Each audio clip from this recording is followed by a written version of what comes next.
有一个关心教育部平等的非营利组织举办展览，透过故事，希望大家关心到这个议题，也呼吁有梦想的少年家啊提出行动，做伙成做解决教育部平等的一份子。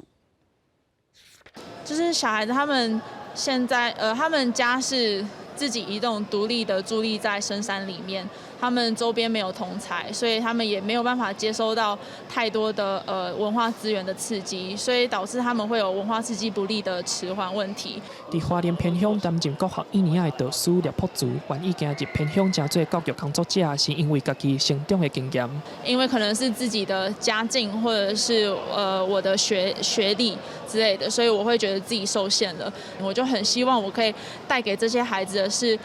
让他们也知道说，他们可以突破他们环境的限制，去做他们想做的选择。廖朴竹是非营利组织 Teach for Taiwan 送去偏乡的教师之一。Teach for Taiwan 关心教育部平等的议题，希望招募有热情的少年家，做伙成做解决教育部平等的一份子。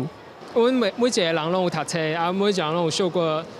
教育。所以，阮就感觉讲，教育这件代志，其实是你唔管你是啥物身份，做啥物工课的人，拢会使做伙一起来关心的。Teach for Taiwan 为19到21伫上山文创园区举办展览，主持专员欧冠定表示，办这个展览是因为因发现真侪人想要投入这个议题，拢会想过头。伫关心这个教育这个问题的时阵，因着足侪，也毋过，就感觉也毋过，这件代志敢若探无足侪敢若